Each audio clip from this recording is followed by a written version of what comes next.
The peace dividend is over. For 3 decades, the West operated under the illusion that global commerce would prevent major conflicts. But as tensions with Iran reach a breaking point, that illusion has shattered. In its place, a new kind of power has emerged. This is the story of Palantir Technologies, the Silicon Valley outcast that became the war company defining the future of global conflict. To understand the present, we must look at the foundation. While the rest of Silicon Valley was building social networks, Palantir was building the infrastructure of national survival. They chose a path of patriotism when it was unpopular, betting everything on the idea that the West needed a digital shield. Because it equated to not making any money and being a loser. We won that battle, and I think Silicon Valley actually has become very, at least officially and even behind closed doors, patriotic. And Silicon Valley has always been pro-meritocracy, and we're very aligned with that. Where we're currently at like a misalignment alignment apex again is we believe in using large language models in a way that creates actual empirical value, but also is very strong for workers, technical people, whether you're a plumber, carpenter, electrician, or you are a high school grad working in a plant where you'd normally be doing engineering things or couldn't do them. We see our products as being able to enhance your market value. And so we're kind of pro-labor and pro-military. So we're much closer to Silicon Valley on the patriotism thing.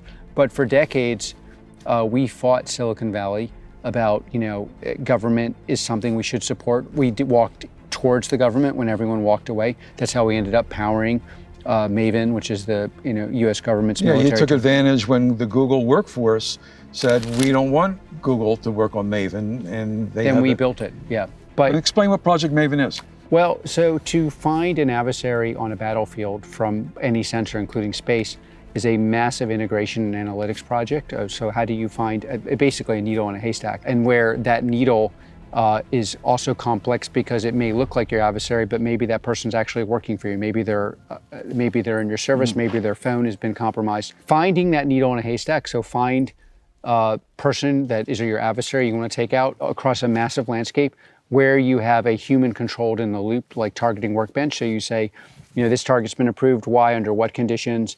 The data protections that are necessary, the civil liberty protections, interestingly, that are necessary. And doing that at scale on the battlefield was not possible, and now it's been used in every operational context across the world. And there are many things that have led to America's ability to reestablish its. Alex Karp openly describes Palantir as a war company.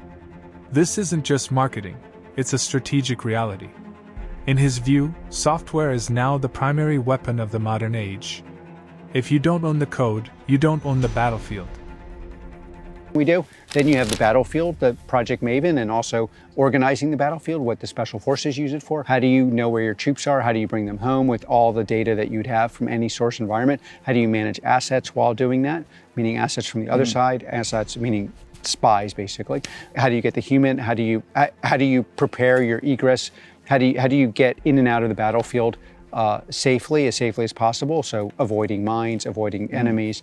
Those things change rapidly on the battlefield. That's a software problem that's powered in great part by us across America and with our allies.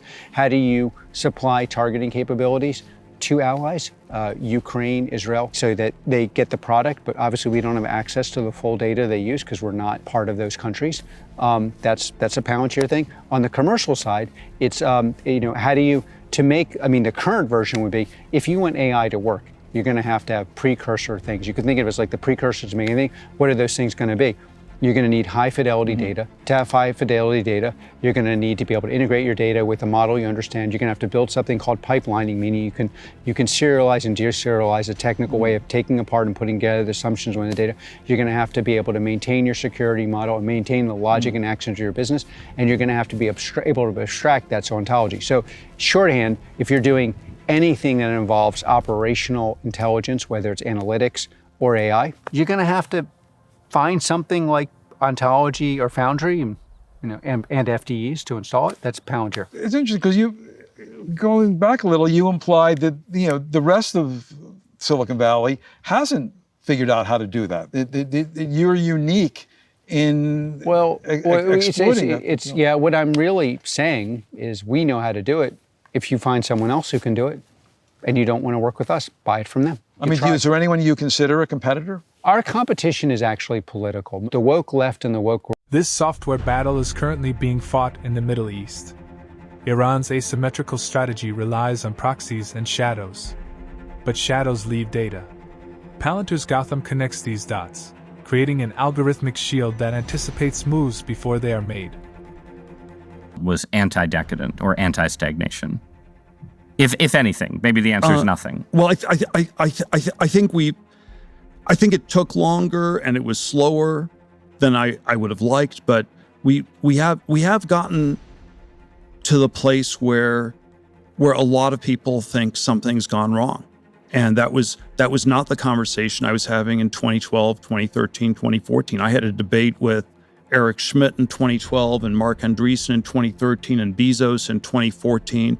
I was on there's a stagnation problem, and all three of them were versions of, everything's going great. And I think at least those three people have, to varying degrees, updated and adjusted.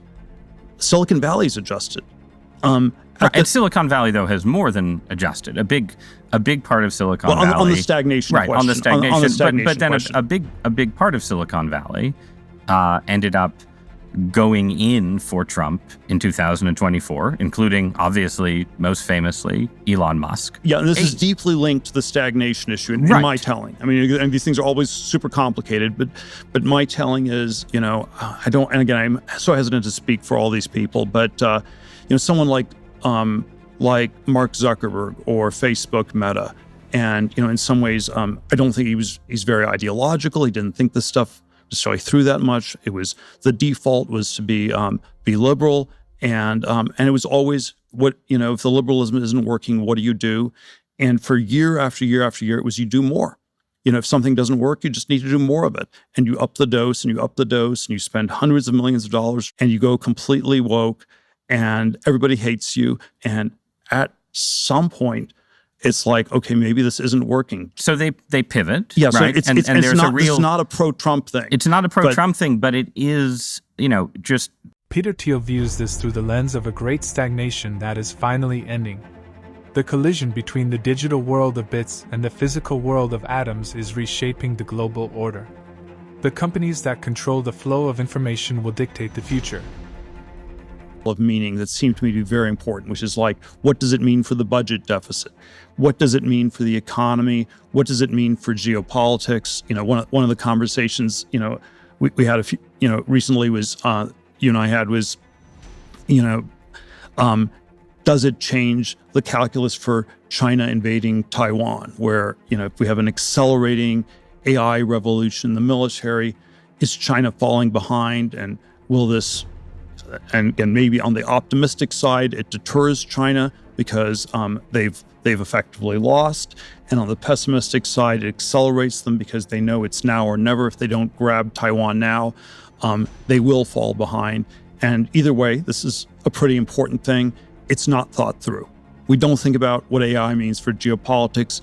We don't think about what it means for the macro economy. And those are the kinds of questions I'd want us to push more. There's also a very macroscopic question that you're interested in that, will pull on the religion thread a little bit here.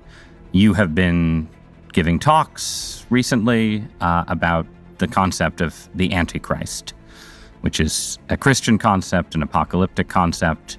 What does that mean to you? What is the Antichrist? How much time do we have? We've got as much time as you have to talk about the Antichrist. All right. Well, I could talk about it for a long time. I think there's always a question. How do we articulate, some of these existential risks, some of the challenges we have, and they're all framed in this sort of runaway dystopian science text. There's a risk of nuclear war. There's a risk of environmental disaster, maybe something specific like climate change, although there are lots of other ones we could come up with. There's a risk of... The peace dividend has been spent. We are now in the age of the shield.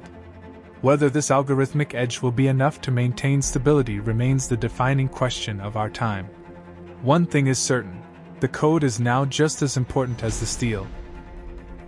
Subscribe to follow the evolution of the intelligence age and the struggle for the future of the West. The war for reality has only just begun.